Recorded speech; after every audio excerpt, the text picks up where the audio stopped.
So our next presenter is Dr. Matt Segal. He is the program director at the Emory Autism Center, and he is going to be talking about ASD transition planning. So the 5 W's and the 5 hows, or 5 W's and how. So let me make sure I say that correctly. So please welcome Dr. Matt Segal. Thank you, Jareen. You're very welcome. Well, welcome everyone. Good afternoon, and thank you so much for having me on this afternoon and part of this awesome conference. As Jareen said, we're going to be talking about transition planning and the who, what, where, why, when, and how. As a little background or introduction to myself, I am the program director for education and transition services at the Emory Autism Center. We do a good bit of school-based consultation and training. We also do quite a bit in the realm of transition planning and services and supports in the transition years and young adult years and so on. So I'm delighted to join you all this afternoon and talk through this. It's a lot of content that I tried to whittle down thematically around our 5 W's and how. But I'll beg everybody's forgiveness if I'm missing certain pieces and aspects of this. We're going to try to contain something that probably should take us a full week to talk through into 45 minutes to an hour. So we'll get started with sort of the backdrop for this, I suppose, and thinking about what outcomes we see for young adults on the autism spectrum. And for those of y'all that aren't aware, although I imagine most of this audience is, our outcomes are not terribly favorable. It doesn't look very good from our data and research standpoint in terms of outcomes for young adults. And we're thinking about outcomes like living independently, thinking about social participation, social engagement, going to college, being successful in college, finding jobs, keeping jobs, things like that. Importantly, access to services, maintaining health insurance and access to health care. And as we all know, we don't just stop having autism when we turn 18 or turn into adulthood. We still have autism in those adult years. And so it is very motivating, I would say, that we've got to do better around how we plan for transition and how we create a roadmap and the development of skills so that all of our folks that we care about on the autism spectrum are able to lead interdependent, rich lives in their adult years. And so we think that the transition planning process is absolutely critical to this. I love this slide. I'll give a shout out to my friend Elise James, who shared this with me not too long ago. It's bright and colorful and beautiful and great, but it's a nice, comprehensive, succinct way of thinking about this transition process. This visual is not an autism specific thing, but we can all look at the different circles and bubbles and even the little things in the corner. I want a job in my community. I want to attend church all by myself. I want to go to college. Those are things that are not specific to any sort of disability population. All of us want those things. And so we really have to think hard about how do we put our students at the center of that transition process? How do we create robust transition assessments? How do we maintain inclusion and do that in an authentic way? And all the different bells and whistles that I'm going to continue to chat about this afternoon. But I think this really encapsulates the components that we really want to value and think about in the transition planning process of things. This, I would say, is kind of the nerded out version of the transition process and the transition programming that I and my team, we really lean on this model that looks at these 5 components of student development, student-focused planning, family involvement, interagency collaboration, and program structures as our guideposts for how we think about the transition planning process and developing a model of best practices. Again, this is not an autism specific model, and what our team has done over the years is really kind of woven in the autism specific features of things within this model. I'll take just a minute to kind of go through and try to explain some of these components if they're not perfectly intuitive.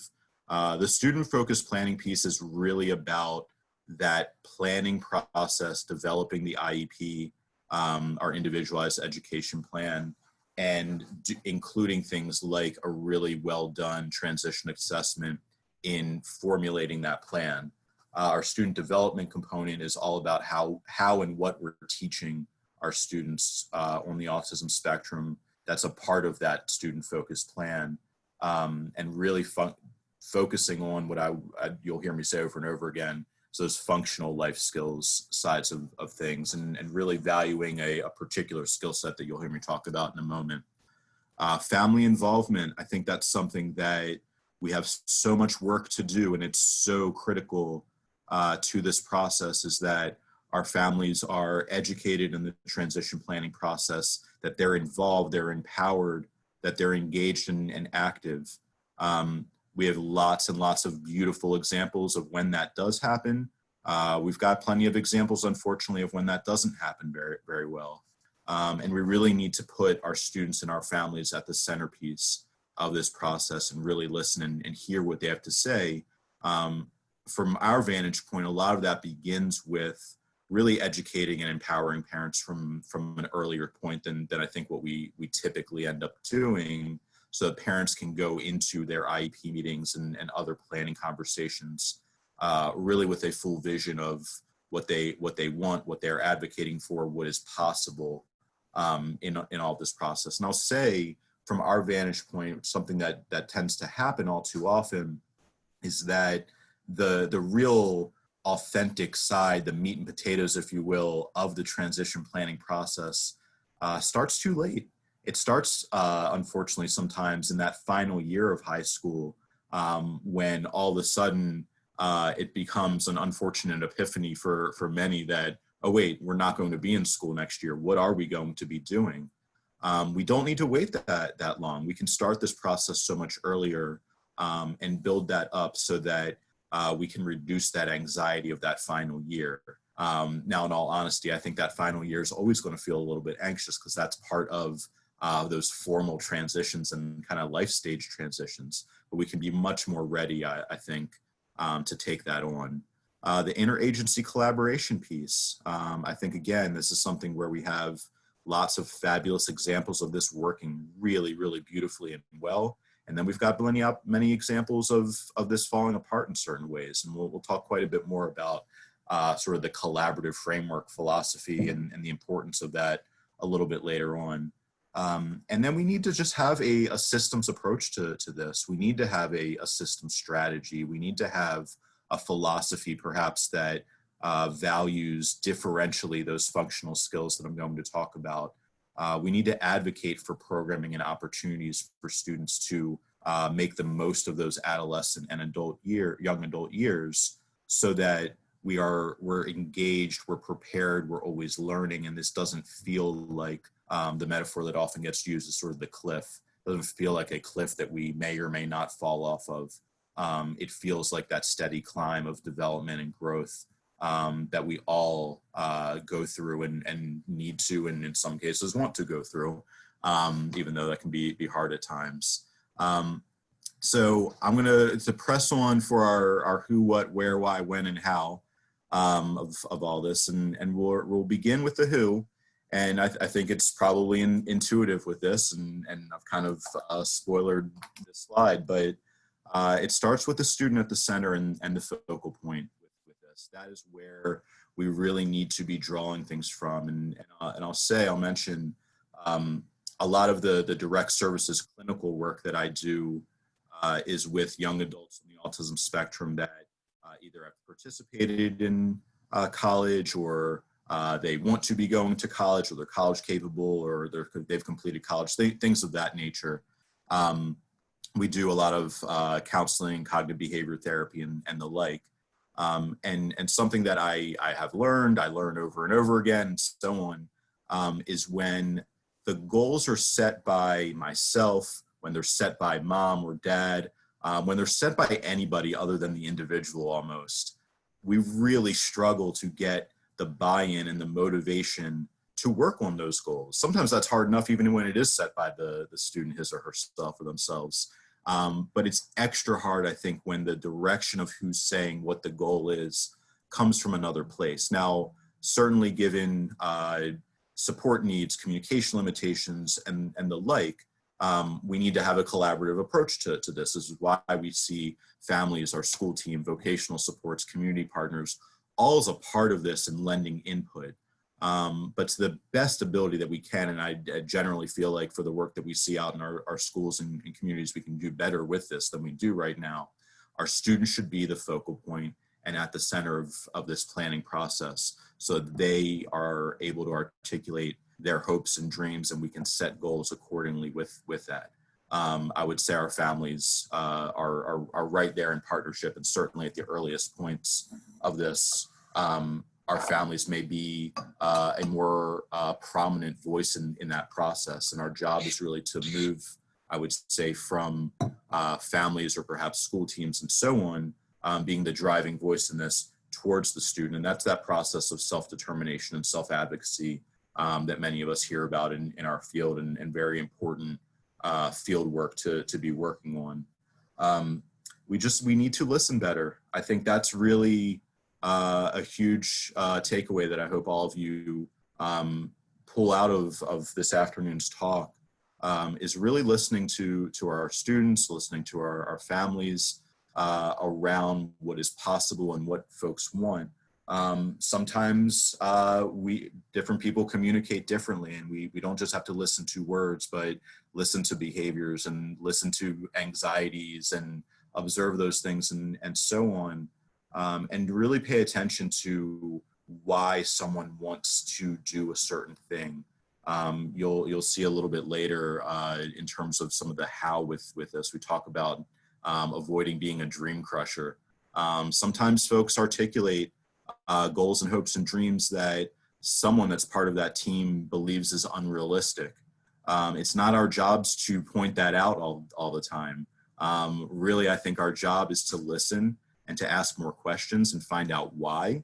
Why is that a hope and dream? Why is that's something that you really want to do? And a lot of times when we ask those questions and we really listen, we find out that there's something really practical and reasonable embedded within something that we might have on the face thought was impractical and unreasonable. And then we can get back to setting really authentic goals that are motivating to that student and individual. The what of this, I think this is what gets me really excited. I think this is something that our teams worked really hard on in kind of whittling down a whole giant thing of what are we working on, to these 4 skills: social skills, self-awareness, self-awareness being, from our vantage point, a really critical, pivotal, and foundational skill on our journey towards being self-determined and being a strong self-advocate. Executive functioning skills, and whether you call these daily living skills or hard skills or adaptive behaviors and so on, we'll kind of talk through what those different things mean. When I think about and talk about social skills, I like to call these you skills. These are the skills that help me interact with you in some kind of safe way, a positive way, a successful way, whatever that's going to be. And we're going to talk about sort of the where of this momentarily that helps us differentiate certain things. But we've got to be working on those social skills so that when the time comes to engage with others, it's not going to be all the time. And I think we probably overstate that case, or at least present that in some kind of abstract way. We don't need to be using social skills all the time, but sometimes we really do. And those are those skills that help me make sure that I'm interacting with you in the way that's going to get the job done, so to speak. Self-awareness skills, I tend to refer to these as me skills. These are the things that I need to know about myself so that I can interact with myself, if you will, in a safe and successful and self-determined way. Those are the things that allow me to know what my strengths are, what my interests are, even if I don't want to think about it all the time, what my challenges are, and really importantly, what works for me. What are the strategies that I know that work, so that I can be well-managed, productive, self-advocate if I need to, be self-determined in setting those goals. I was in a talk not too long ago when someone, an adult on the autism spectrum, was sharing her insights about this. And she framed it in I think was a very important way, and it's been a formative way for me since I heard it. Individuals on the spectrum, to the best of their ability, should have an understanding, not just what autism is and those strengths and weaknesses and so on that I just described, but how does autism impact the way an individual on the spectrum sees and experiences the world? Sometimes that's very sensory driven, sometimes it's very social and anxiety driven, but one way or another, autism changes or impacts in one way or another the way an individual on the spectrum engages with and sees the world and so on. But it's also really critical that a person on the spectrum understands how the world sees them as being someone on the spectrum, and perhaps differently, perhaps differently is not the right word, but one way or another, those are really critical and formative things in terms of developing self-awareness, so that as we journey towards whatever our goals might be in adulthood, we have an understanding of those features and develop strategies and tools to account for those. And I think upon reflection, even if we're not on the autism spectrum, we all go through that process. We're all kind of charged with doing that. I think the real challenge is that for one reason or another, that skill and many of the others we're talking about, we wind up just assuming that people kind of magically pick them up along the way. And my experience tells me, and our team's experience tells us, and I think many of you would agree, a lot of these skills for individuals on the autism would go a lot better if we taught them directly and we really educated and intervened and taught and so on our individuals on the spectrum, so that they can develop and practice these skills and the like. Executive functioning skills, this is also extremely important. These are the tools and strategies, I tend to call these how skills, that I have, and so that I can be productive, well-managed, reliable, engaged, whatever that might be.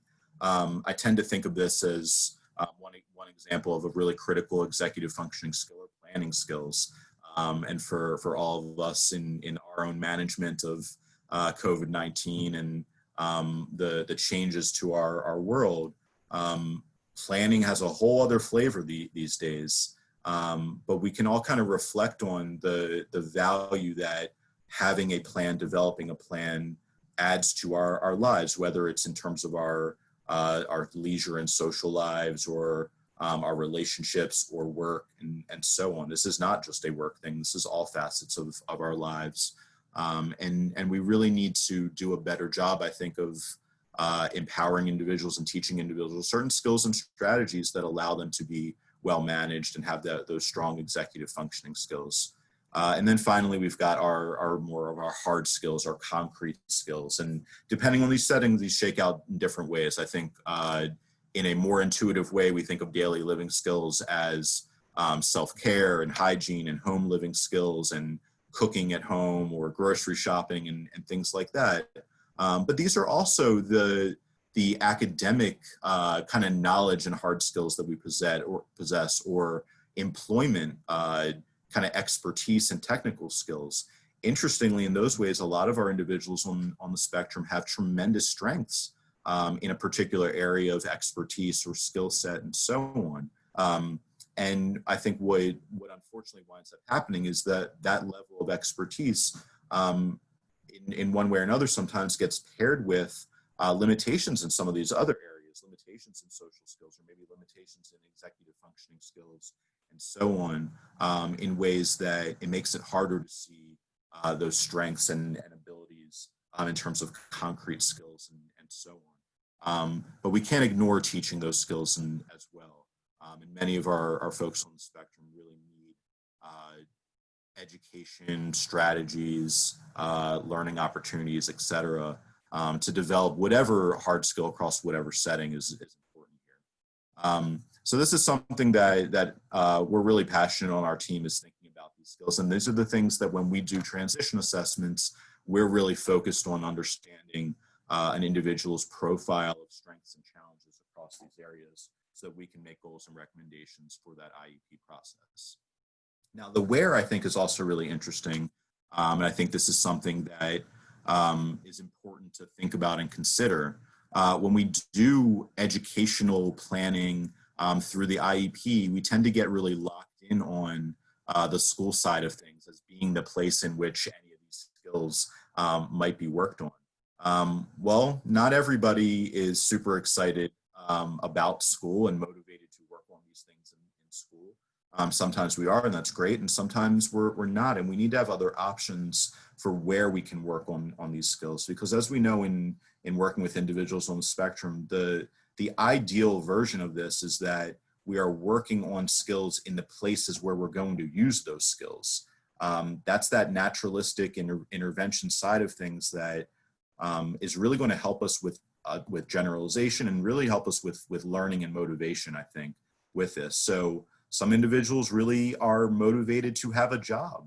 And so let's work on these skills in the context of employment, or in earlier years, maybe volunteering or home chores and so on. Maybe it's the community. Maybe that's where we really want to find skills so that we can be part of something. Whatever my values and interests might be, I want to be part of a community. So again, how do I then develop the social skills that are going to allow me to be a part of that community, or executive functioning skills and so on. And the same can be true of the home setting, where from our framework, we match the home setting with a theme of health and wellness, if you will, so that an individual can feel a level of wellness and engagement in their kind of personal lives that fits what they want and fits what their goals are. In some cases, that's about sort of traditional forms of health and wellness in terms of physical health and mental health, and kind of diet, nutrition, and things like that. But there might be other aspects of kind of that home-based health and wellness perspective, again, where these skill sets come into play. And so as I'm kind of toggling back and forth between these screens, our next slide, I think, does a much better job in terms of me going back and forth between slides of kind of putting all this together. Something that we're really proud of on our team and working towards developing more tools and rubrics like this is the visual side of kind of matching up our skill set across these different settings and places where we would use these different skills.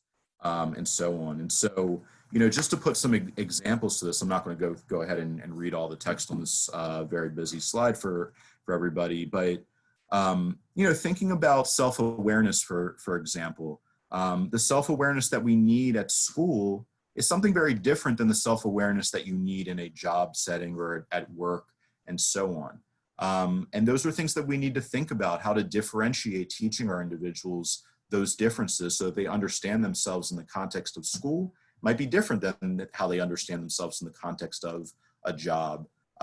So as an example with that, it might be okay in a school setting to debate with your class and your teacher about why you think something is right and the like. At work, that might not be okay with a supervisor. It might be much more important to say, okay, I understand the feedback that I'm getting, versus explaining why you think what you did was correct or right, and so on. And that's something we've got to teach and talk about. Another example of this might be looking at the concrete skills, for work. As I was mentioning before, an individual might have amazing expertise and knowledge that is perfect for execution of a certain job. Now, if an individual has certain social skills limitations, sometimes that can be overlooked in that workplace setting if, and this is the big if, and what's so important about this rubric that we're sharing, if we have mastered some of the very basic social skills and we've developed a level of self-awareness and executive functioning skills that allows that individual to still be reliable and productive. We can forgive some of those social faux pas and social areas and quirkiness, if you will, and so on, if that individual's expertise supersedes that and they're productive in the workplace. And we really have to empower people with those skills. I think that's an okay way of looking at things.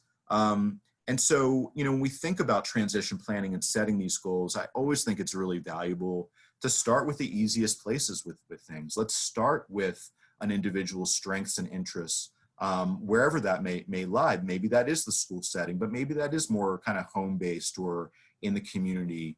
And let's work on those skills in those settings that are really where the individual is aligned to be, where they want to be, where that high motivation exists. And then things will come more naturally. I think all too often we do round peg and square holing with this, and we say, well, no, you've got to work on this skill in this place in this way. I think this is a way that kind of gives us a little more freedom to set goals in a different sort of fashion with things. Now, the why behind this, I think, is the real driver of what we're talking about and thinking about.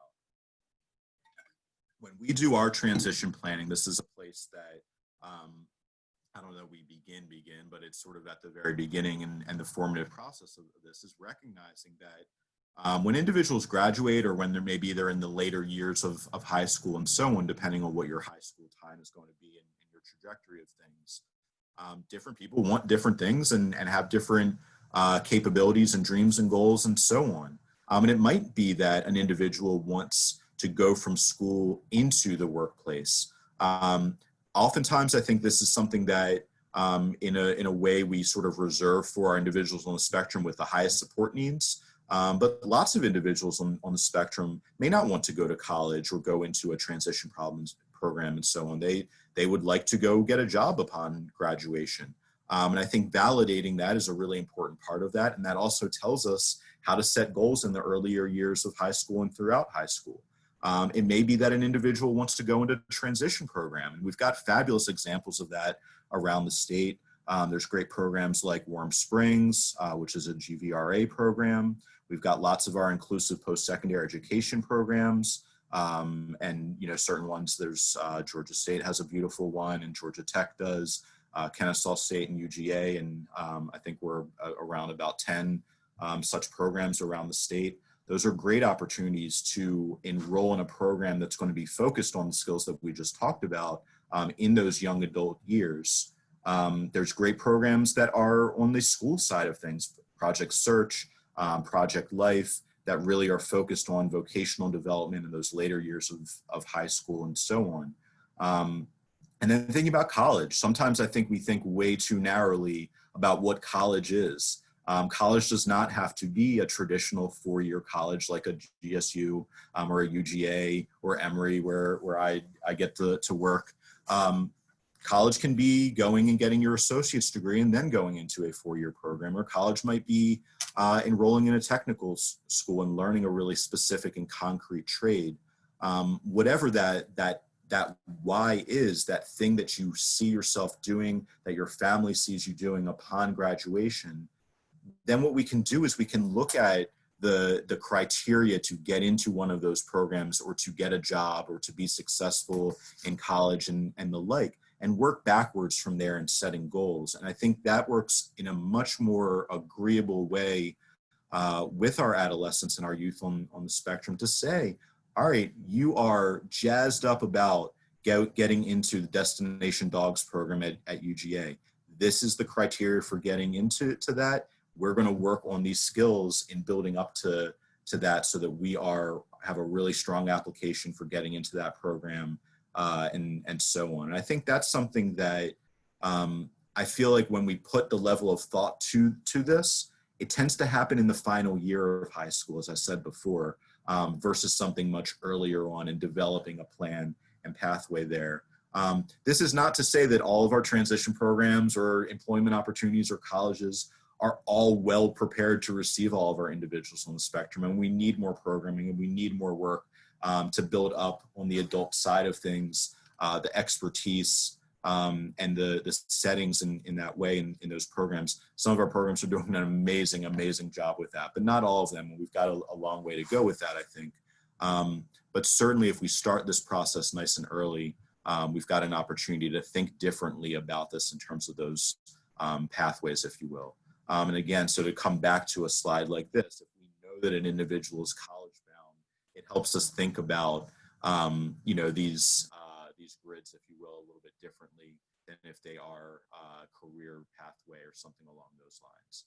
I hope that makes sense to our audience here this afternoon. In terms of the when, I'm going to kind of breeze through this, but I just wanted to recognize that this is not something that, even when we're talking about starting early, it's not something that has to wait necessarily until kind of the end of middle school and early high school as our team kind of begins that formalized transition planning process. This is most certainly something that we start right at the beginning. When we think about early intervention targets and developing speech, communication, self-help skills, play skills, imitation skills, and so on and so forth, those are the foundational pieces that are going to allow an individual to learn more, better, more fluent social skills or self-awareness skills, executive functioning skills, and those hard skills, and so on. So all this does start early, and even in those early elementary years, we really can begin to develop early forms of self-awareness and self-determination and self-advocacy.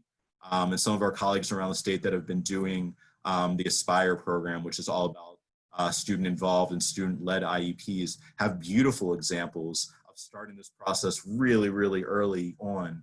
All of our efforts and our moves towards social emotional learning being more infused and prominent in our schools, that's what this is all about. But we have these building blocks of things, and we really want to be thinking about building communication and engagement throughout the years so that we are as prepared as possible to keep learning and growing in those skills. I think when we're in those late elementary and middle school years, that's really where, for many of our individuals on the spectrum, if we really have a functional communication system and we are relatively engaged in our school and home worlds, that's where we really have to move towards focusing on strategies that are going to build behavior regulation, self-management, and an ability to participate as fully as possible in whatever that is. A lot of times we're thinking about inclusive education and regular education classroom experiences and so on. But that's really where we start to identify some of those pivotal behavioral and social and executive functioning skills, I would say, that's going to continue to allow for inclusion and participation to the fullest extent. Early high school for our team in this transition planning process, that's really where it's at in terms of this starting point, I would say, for the formalization of this process. This is really where in that 8th grade year, our team is working towards conducting a robust transition assessment that's looking at those skill sets as I mentioned, and kind of adding into what's going to feed and formulate the initial transition plan and transition goals in the IEP. And from there, those goals become the starting point, and we do a bit of kind of lather, rinse, repeat around that assessment process to see, have we made progress on goals? Are we ready to set new goals? Have we moved towards a level of fluency or mastery for certain things? And how do we build more and more opportunities towards vocation and participation and so on over time? That's really where our team kind of moves towards this. Now we get to the how, and I will say there's so much of the how with this. We don't have time. And I was just checking my watch. I'm doing a lot better than I usually do on time, but I'm certainly going to run out here so that I can allow for questions and so on. So, we're going to think about some of the heavy hitters, if you will, in terms of the how of this process. And so, as I mentioned before, we've got to put our students first. We love the process and philosophy of person-centered planning in ways that I think it's lovely to do all of the formalized parts of person-centered planning, but even in just an informal way, in the way that we kind of have a philosophy and perspective about putting that person or that student first and at the center of the plan, and really doing everything that we can to listen, to really understand that individual's goals and hopes and dreams, and validate those hopes and dreams and goals, and figure out why is it that this is what you want to do, and then create opportunities based on that, that just feed that motivation. It sounds trite maybe, but we all need to do a better job of being positive in this, and looking for the positive moments of growth, of engagement, of participation, and so much more, so that we keep building towards the development, as what I said before, an interdependent life in adulthood. We talked a moment ago about student-involved IEPs. I think that's a great way to tie all this of what I was just saying together about putting the student first. We have so much opportunity to prepare our students for a role in their IEP meetings. We can move over time towards students really leading their own IEPs. And for those of y'all, if you've never been in an IEP meeting where the student had a role or was involved or was included or even leading the IEP, it's a different IEP. It's wonderful. The language that everybody uses is much more positive. We set more authentic goals, I believe, when that student is in the room and part of that conversation. And we've just focused our thoughts on building upon strengths, building upon interests, versus sometimes that conversation tends to move all the way towards all of what's wrong and all of what can't work and so on. And as many of us know that have the pleasure, so to speak, of being in those types of meetings, it's uncomfortable and it's not a very positive way of having that conversation, I think. Something that my dear friend Carla Wade introduced me to many years ago is the concept of dignity of risk, or sometimes you'll hear it called dignity of failure. Something I think that happens for very good and reasonable reasons is that over time we learn our students really well, and we learn what things are not a good fit for them, what is playing to their weaknesses instead of their strengths, and so on. Well, all that understanding of an individual also can really shrink their world, so to speak, or limit their opportunities. And I think when we think about the transition planning process, something we have to reopen ourselves up to is, how do we give our students, our adolescents, even our young adults, opportunities to learn things again, to experience things again, create safety nets, of course, and plans, and do this in a really thoughtful way that isn't going to result in a disaster or a crushing failure, if you will.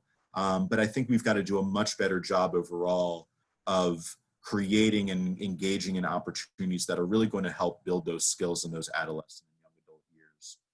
And another thing I think that I see all too often is that, again, with the best of intentions, we create a very supportive environment in our elementary and middle and then high school years for our students. And then in adulthood, unfortunately, in different settings and the like, many of those supports might fall away. I mean, you saw the slide where I led with that showed overall our services just decrease in adulthood.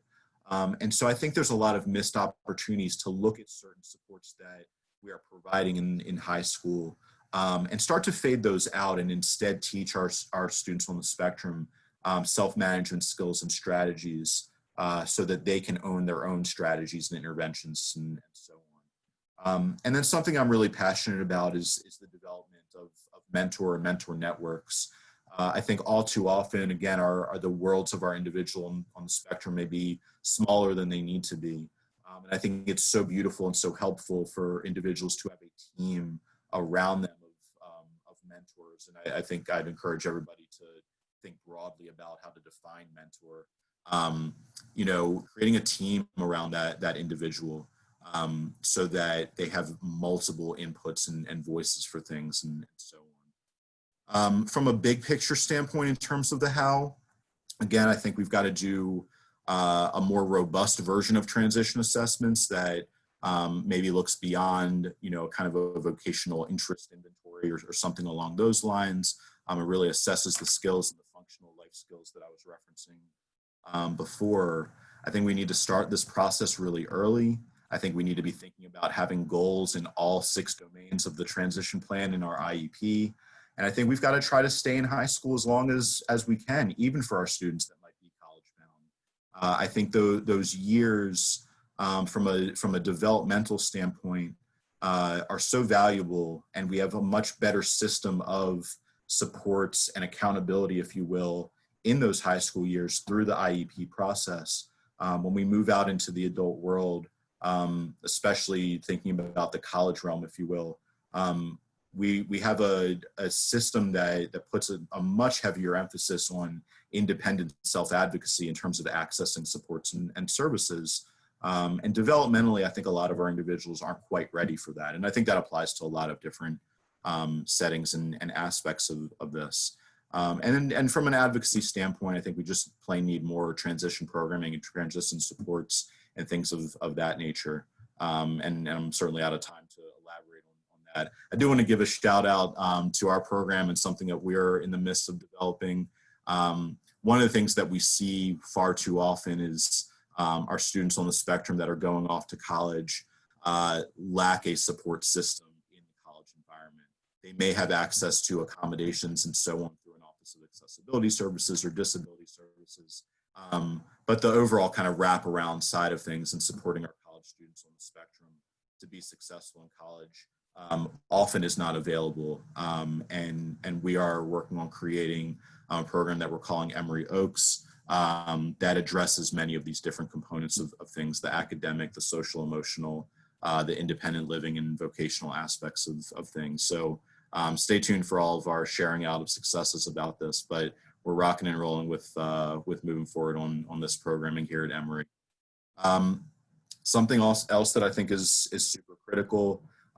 We've got a beautiful list from the University of North Carolina of evidence-based practices in educating individuals and working with individuals on the spectrum. We need better implementation of that. Our data shows us that things like assistive technology and vocational learning opportunities and real good, authentic, inclusive experiences, all of those are correlated with better outcomes in young adulthood. And so we've got to really prioritize those things and engage all of our experts in those areas to do that better and do those things in really authentic ways and create those opportunities. And then something that, again, I don't mean to sound trite with this, but I think it's something that we always can be doing better with is just the differentiation of this process. Something that we've worked really hard to do is create kind of a model that I've shared with you this afternoon that we think fits for most folks on the spectrum. But the most important part about it within that is that we differentiate and we individualize within that framework and system. We've got to be open to that and have lots of things available and opportunities available so that differentiation is really authentic and we're meeting folks where they are. I think a straightforward way of looking at the how of this is to think about, we do a transition assessment, we write excellent transition goals and develop that IEP, we use our evidence-based practices for effective instruction, and then we monitor our progress on those goals and evaluate things and go through that cycle again. So if y'all are looking for a more elegant way of thinking about this, I think this slide kind of encapsulates that. And then I'll close in terms of the how with just reinforcing the idea that I'm sure is prominent throughout all of our talks in the Autism Conference and Expo of Georgia. We need to be better collaborators. We need to be strong collaborators. We need to really focus on that sort of village approach of things. And hopefully that's intuitive to this group. And so I'm out of time anyway, but I'm not going to belabor the point. Really quickly, I'm going to breeze through a bunch of some of my favorite resources in this. I love the Autism Speaks Transition Toolkit. It is well done. It's comprehensive. It's a bit of a monster, so take your time in going through it. But it's a fabulous free resource. For those of y'all that are thinking about individuals on the spectrum who are going to be going to a traditional college experience, go pick this guidebook up from the Organization for Autism Research. It's a fabulous document. Again, it's a bit of a monster, but it really lays out, and it's a document that was prepared by individuals on the spectrum themselves, all of what it takes to be successful in college. And then, again, we can kind of work backwards in thinking about how that unfolds during the high school years and if indeed we're sort of ready for that or preparing for that in the way that we think. I know Molly's going to be doing something, I think, later on this month, talking about the peers curriculum.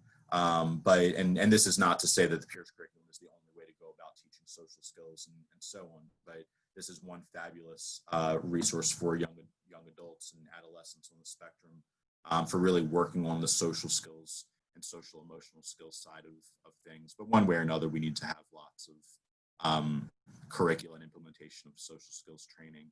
I mentioned Aspire before, that's student-led IEPs, the self-determined learning model of instruction for those of y'all that are well-versed in the realm of self-determination skills. I think this is really where it's at in terms of teaching our young people on the spectrum how to think about their goals, how to set goals and plans, how to evaluate if their goals and plans are working, and sort of build that skill set up.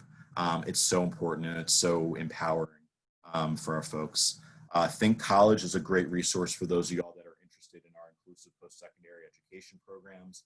And certainly right here in Georgia, we have our Georgia Inclusive Post-Secondary Education Consortium that is amazing and doing fantastic things. Great resources here. And then we've got our National Technical Assistance Center on Transition, or NTAC, that really puts a lot of fabulous resources and guidance together on transition, and even has autism specific resources and ideas there as well. I'll shout out to our own project and plan here real quickly.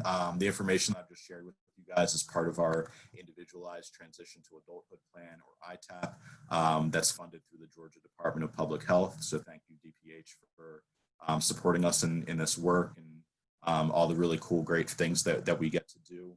I didn't get a chance to talk about healthcare transition in this, but that's another thread of the work that we do in our project, is really thinking about how do we enhance the process of transition from pediatric to adult healthcare, and both arming our providers with information and our young people on the spectrum with the skills that they need to be more interdependent or independent healthcare consumers, and so on. Our autism plan for Georgia obviously is very impactful in the work that we do.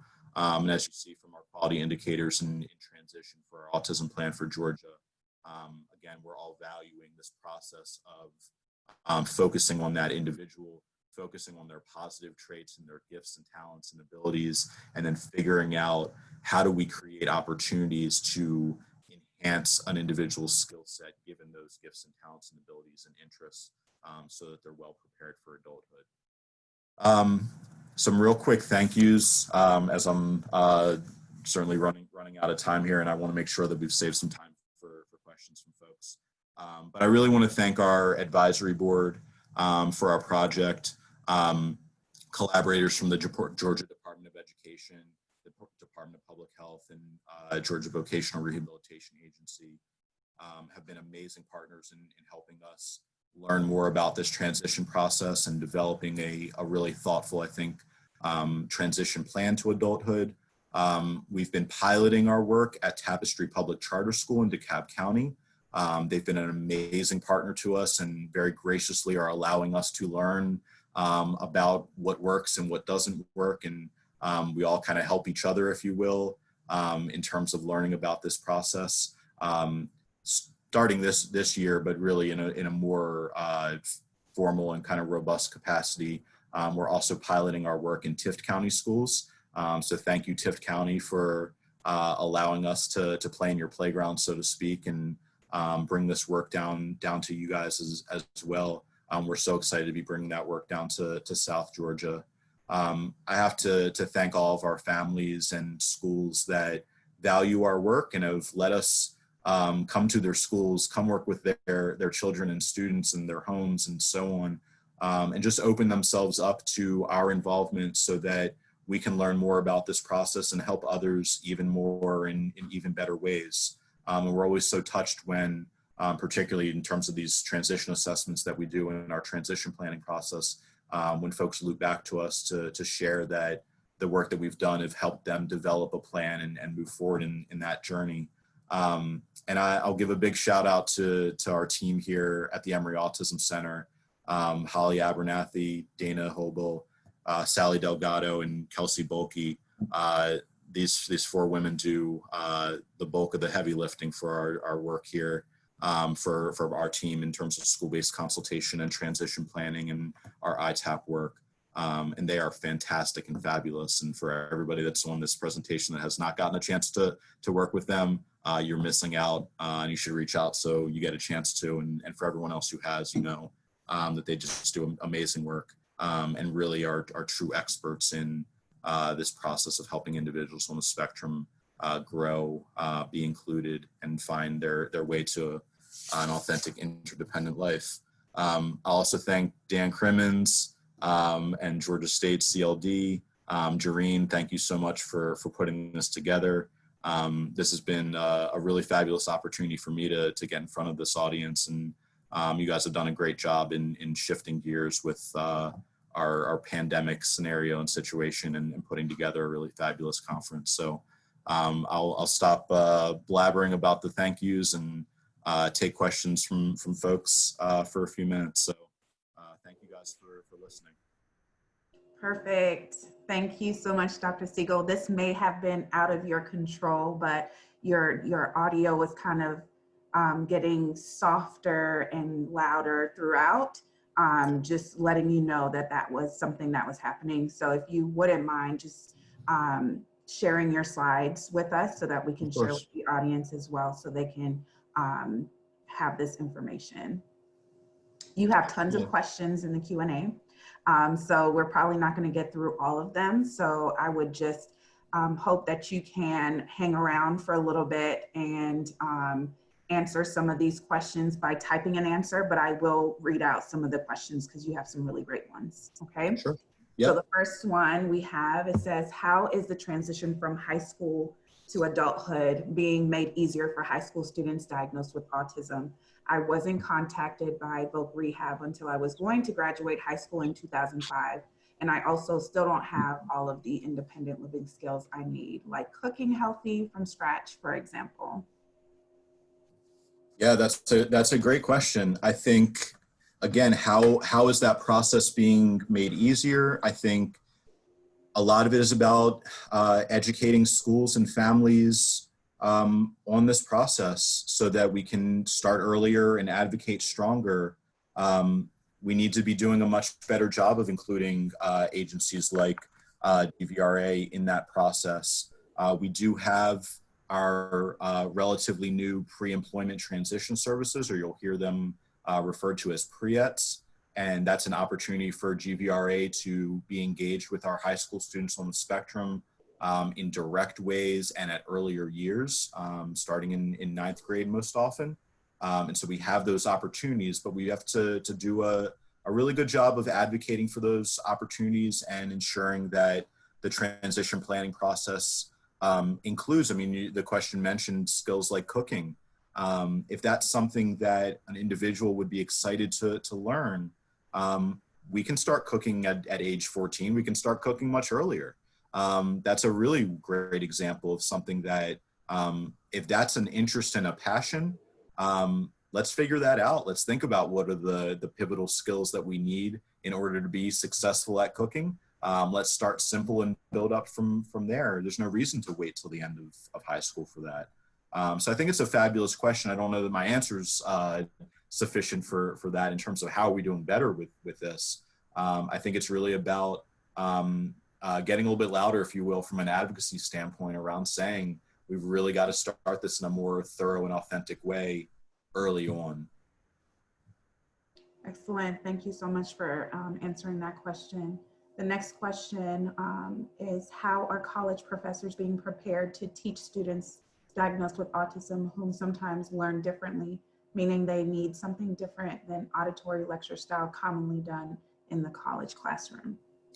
Yeah, that's a fantastic question. And so I'll say our program is doing a lot of work, I would say, in reaching out to and receiving requests from colleges and universities about educating college students on the spectrum. And we get the very fabulous opportunity to share that information with audiences of faculty and staff about how individuals on the spectrum learn differently, different ways to introduce accommodations and strategies into the classroom.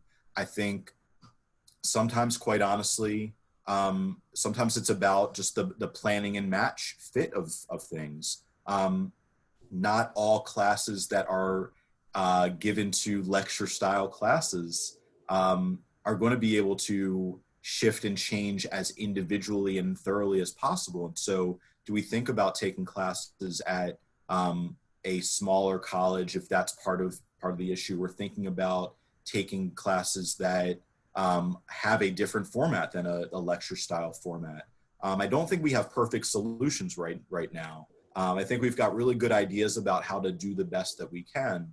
But part of this also comes from that self-awareness piece and developing those skills really early on. And so as a learner, if you are aware that you learn better through visual information and auditory learning and lecture style learning is not your jam, so to speak, then early on in your high school career or middle school career, if you're aware of those things that early, then you can learn and practice your own strategies for how to cope and get that information differently, how you can learn differently, how you can advocate for supplementing that lecture style information with other forms of information, and so on, so that when you enter into the college years, that you're really well prepared to handle lots of different modalities of how information is taught in the college setting, and be a really good advocate for yourself in figuring out accommodations and partnering with students in your class or professors and so on.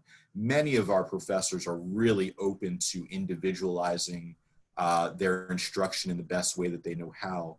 But it comes from that collaboration and partnership with that student, and having those good self-awareness skills and then self-advocacy and self-determination skills goes a long way for professors partnering with their students and so on. So again, I think that's a fabulous and very difficult question to respond to, and certainly we don't have a perfect answer for that. But we are seeing much more opportunities to get out there and do outreach with our universities and colleges around the state. Thank you so much for that answer. I'm going to ask you some questions that came from our Facebook Live so that they can hear that answer before we have to close out. So from Facebook, we had a question: how do you get parents to have realistic goals? It's usually underestimating or overestimating. In India, parents are the biggest decision makers and hence the apparent stakeholders. Mm-hmm. Yeah, so I'll focus my answer on the how to get parents to be realistic side of things. Mm-hmm. You know, look, I think it's a process. It's a process of rapport building. It's a process of listening. I think it's a process of demonstrating success. There's lots of different components of how we get to that place of whatever we end up defining as realistic. And I think that's also a part of the answer to this, is that I don't always know that we have a concrete idea of what is realistic, even though we might think that we do. And so to me, it's not necessarily about deciding what is and isn't realistic. It's about listening and validating those goals and really finding out what's behind them, and then creating opportunities to work towards them. Most of my experience tells me in that regard, everybody comes to their own realistic idea of reality with things and comes to terms with it. Not everybody, I suppose, but many people do, and we don't have to be the bearer of that bad news all the time. I think what we have an opportunity to do in a collaborative sense is think about, okay, if this is your goal, this is your expectation for things, this is where we are right now, and how do we create opportunities, teaching, intervention, strategies, and so on, so that we're building up to wherever that expectation or that dream or vision might be. Sometimes that feels slower than we want it to. And I think that's also part of the answer to this, is that we need to start this process, as I've said a million times now, early, but we also have to go through it slowly, and not feel the pressure of time to master things more quickly than we necessarily have time to, or is reasonable to, in terms of the way our learners learn and develop and make progress with things. So that's a tricky side of this too. But I always think it goes very, very well, or at least goes better, when we take a stance of not trying to decide what is and isn't realistic. But if that unrealistic button has been flipped a bit or pressed, that's a cue for us to ask more questions about why and how does this tie into your strengths and interests, and what do you see as next steps for this. And I think that all helps us get to a place that's much more practical or realistic, in one way or another. Excellent. Thank you so much. Another Facebook question. How do you help the one who does not see any future, so no college or work, but could really do both, or either to set goals? Yeah, I mean, maybe this is kind of like an optimistic, naive, philosophical thing that I believe in, and I just wish everybody did. And so, but like, everybody's got something. Everybody has something that they want to be a part of, that they want to grow in and want to do. And so, if the answer to the first round of questions is there's nothing, then keep asking more questions and keep developing rapport and keep creating opportunities, so that that student, that individual, becomes engaged, and we start to ask more questions about, why do you like doing this, or why don't you like doing that, and exploring different opportunities. Believe me, I've met lots of individuals along the way that are exactly that type of profile. And really the heavy lifting and hard work is to ride through that, to develop a relationship with that individual, keep sending those positive messages about what that individual is interested in and talented at, offer kind of basic suggestions about trying certain things and so on. And often I find that folks journey themselves towards something that really is inclusive and engaging and so on. And it might not be college, and it might not be work. And those are things that we might have a lens and say, well, you should do that, or you're so capable of doing that, you're so bright, you're so this or that. We've got to meet people where they are. And if it's not college or work, oftentimes I find that it's that community is a really good next guess. And let's try to figure out what part of a community that that individual would like to be a part of and wants to be a part of, and so on. The examples that are coming to mind right now, I've got quite a few folks that I work with that maybe are not like college, no way, no how, work, no way, no how, but you don't feel like they're ready for that, or that's not what's right in front of them.